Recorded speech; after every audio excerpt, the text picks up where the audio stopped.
Dans cette vidéo, on va voir comment sur macOS mettre un dossier partagé, donc par exemple un dossier partagé qui se trouve sur un NAS, dans mon cas, en favori dans la petite barre à gauche du Finder, parce que par défaut, c'est pas possible de le faire, mais bien sûr, j'ai une petite astuce pour vous qui vous permet de faire ça nativement avec macOS. Et pour faire ça, c'est assez simple, on va tout simplement aller ouvrir le Finder.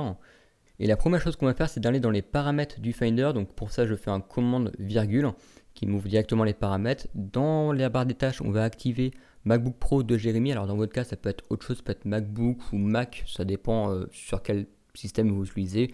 Si vous avez un Mac, ça sera Mac. Si vous avez renommé votre PC, en fait, ça prend tout simplement le nom du PC, le nom d'hôte du PC. Donc moi, dans mon cas, c'est MacBook Pro de Jérémy. C'est toujours la première coche de emplacement, donc vous cochez ça, ce qui va vous permettre par la suite d'accéder au MacBook Pro ici et de pouvoir avoir vos partages qui sont montés de votre Mac. Par défaut, quand vous montez un serveur distant sur votre Mac, donc par exemple avec un commande K, ça m'ouvre le petit menu. On peut connecter les serveurs distants. Le souci, c'est quand on fait ça, ça se met dans les emplacements ici à gauche et quand on regarde sur ce NAS là, ça nous liste donc tous les points de partage qui sont disponibles sur le NAS. Et alors bien sûr, il y a des mots de passe qui vous seront demandés, moi ce n'est pas le cas parce que les mots de passe sont déjà enregistrés dans le Mac. Par exemple, si j'ai envie de mettre le Docker, donc le dossier Docker en favori, donc je le prends et je le slide, et en réalité je ne peux pas, ce n'est pas possible de le mettre ça en favori.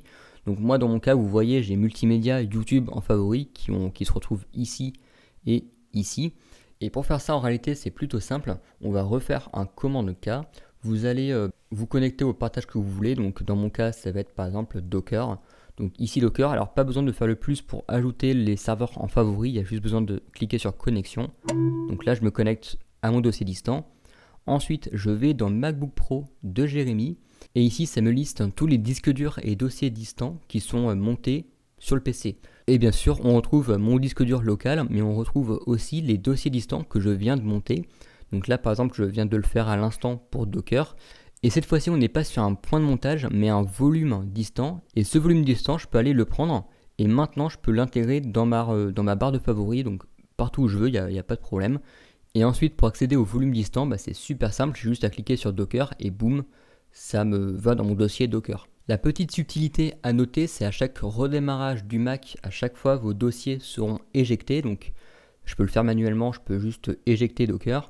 Cependant, la bonne nouvelle, c'est comme vous le voyez, ça reste dans les dossiers favoris et un simple clic sur le dossier distant en question va remonter le dossier automatiquement à une vitesse quasi invisible et vous pouvez accéder à vos contenus des dossiers partagés encore plus rapidement qu'avant. Voilà pour cette courte vidéo, j'espère qu'elle vous aura plu et qu'elle vous aura éventuellement aidé. Si vous avez des petites astuces comme ça dans le Finder, vous pouvez les mettre en commentaire.